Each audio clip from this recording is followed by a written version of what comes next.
sholat tobat ini tidak ada kaitan dengan waktu.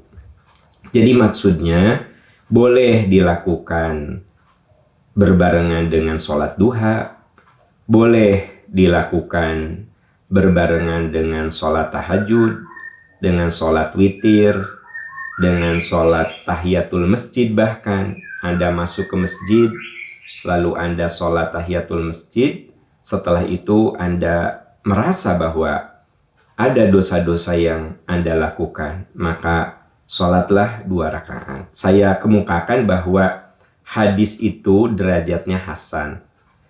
Tapi karena ada syawahid, ada penguat hadis, itu dikuatkan oleh firman Allah, surat Ali Imran ayat 133 sampai dengan 136. Walladzina idza fa'alu fahishatan aw dhalamu anfusahum dzakarullaha fastaghfaru lidzunubihim.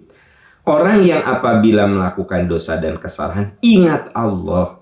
Nah, ingat Allah ini oleh sejumlah ahli tafsir, ahli fikih dijelaskan dalam bentuk sholat 2 rakaat.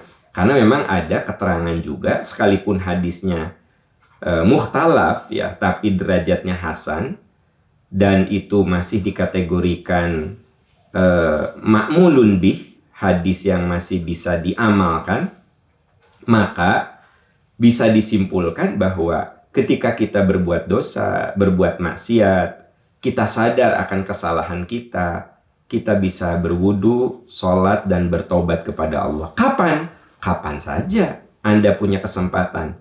Walladzina idza fa'alu fahishatan, orang-orang yang berbuat durhaka atau menzolimi dirinya, dzakarullah, mereka ingat kepada Allah. Tapi ada catatan, walam yusirru ala ma fa'alu wa hum ya'lamun. Mereka tidak meneruskan lagi, tidak mengulangi lagi perbuatan dosanya. Jadi kalau saya berbuat dosa, saya sholat, saya mohon ampun, tapi tetap mengulangi lagi, maka saya sedang bermain-main dengan tobat. Ya. Sebab di Ali Imran, kalau Anda baca utuh 133 sampai 136, ya. Tapi ayat yang berkaitannya 135, di situ jelas sekali. Walladzina idza fa'alu fahishatan aw dhalamu anfusahum dzakarullaha fastaghfaru lidzunubihim wa lam yusirru. Nah, dan tidak mengulangi lagi. Jadi sholat tobat yang diterima itu kalau kita tidak mengulangi lagi. Tapi kalau sekarang berbuat dosa, sholat tobat, ulangi lagi. Sekarang berbuat dosa, sholat tobat, ulangi lagi. Nah, itu tidak di-cover dengan ayat Allah akan mengampuni. Tidak, sebab dosa yang ditobati itu syaratnya satu, kalau ingin diampuni, tidak diulangi lagi. Kalau ada satu dosa yang kita lakukan, sekalipun kita terus-menerus sholat tobat, kalau diulang-ulangi lagi, ya tidak akan diterima tobatnya. Nah, ini yang harus diwaspadai oleh kita. Jadi, jangan sekedar mengandalkan sholat tobat. Sebenarnya inti dari pertobatan itu bukan sholat tobat. Berhenti. Anda tidak sholat tobat, tapi sampai mati Anda tidak mengulangi perbuatan dosa itu, diampuni oleh Allah. Saya ulangi.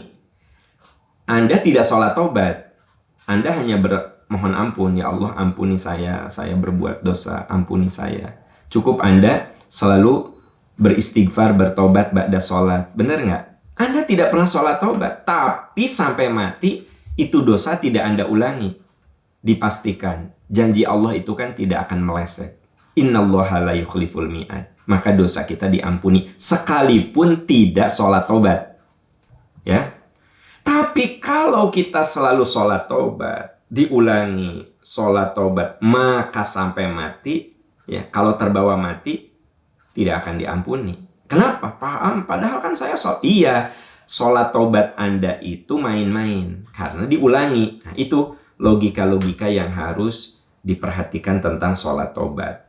Makanya tidak sedikit orang yang tiap malam sholat tobat, tapi tiap pagi berbuat dosa. Nah, itu main-main dengan sholat tobat. Nah, ini perlu digarisbawahi. Wallahu a'lam bishawab.